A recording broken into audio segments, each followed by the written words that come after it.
ও দুনিয়ার মুসলমান আল্লাহর গোলাম, আল্লাহ তাআলা এবার বললেন নূরে, ইন্না আরসালনা নূহান ইলা কওমিহি আন আনযির কওমাকা মিন ক্বাবলি আইয়াতিয়াহুম আযাবুন আলীম। আল্লাহ তাআলা বলেন,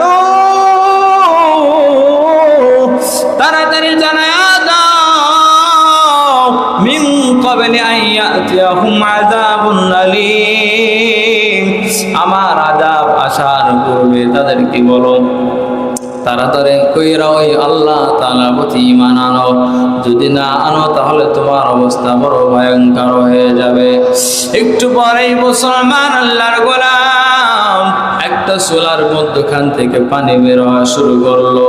এত পানি বের হওয়া শুরু করলো যে ছোট ছোট পাহাড়গুলো ডুবা শুরু করে দিল, পাহাড়গুলো ডুবা শুরু করে দিল।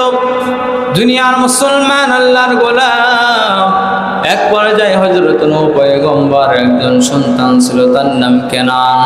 সেও বেঈমানদের অন্তর্ভুক্ত ছিল। তার সন্তান এক পর্যায়ে যখন পানি অনেক বেড়ে গেল, আর হযরত নূহ পয়গম্বর এক এক জোড়া করে পশু পানি গাছপালাগুলো সবগুলোই এক এক জোড়া করে আল্লাহ তাআলার নির্দেশে নৌকা উঠায়া দিল। যারা ঈমান গ্রহণ করেছে তাদেরকে নৌকা উঠাইল। অবশেষে তার সন্তান হযরত নূহ পয়গম্বর একজন বাবা, তার সন্তানের দিকে তাকায় কয়, সন্তান রে, তাড়াতাড়ি কইরা একটু ঈমানদার, তুমি একটু ইসলাম গ্রহণ করো, আল্লাহ তাআলার কালেমাটা একটু পড়ে নাও, সঙ্গে সঙ্গে তোমাকে আমি নূহ পয়গম্বর নৌকায় উঠায়া দিব।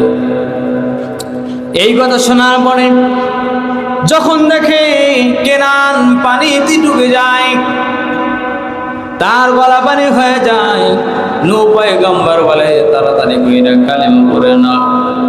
কেনান এমন বেঈমানের বেঈমান, সে বলে পাহাড় ডুবে যাবে, আমি গাছের উপরে যাব।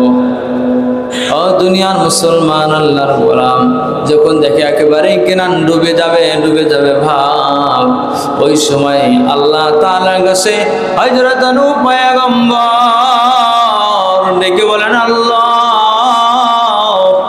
আমার একটা সন্তান। ওই সময় আল্লাহ তাআলা ডেকে নূহকে ডেকে বলে, ও নূহ, তার কথা একবারও বলবা না, কারণ হলো সে বেঈমান। যদিও তোমার সন্তান, কিন্তু আমার সঙ্গে নাফরমানি করেছে।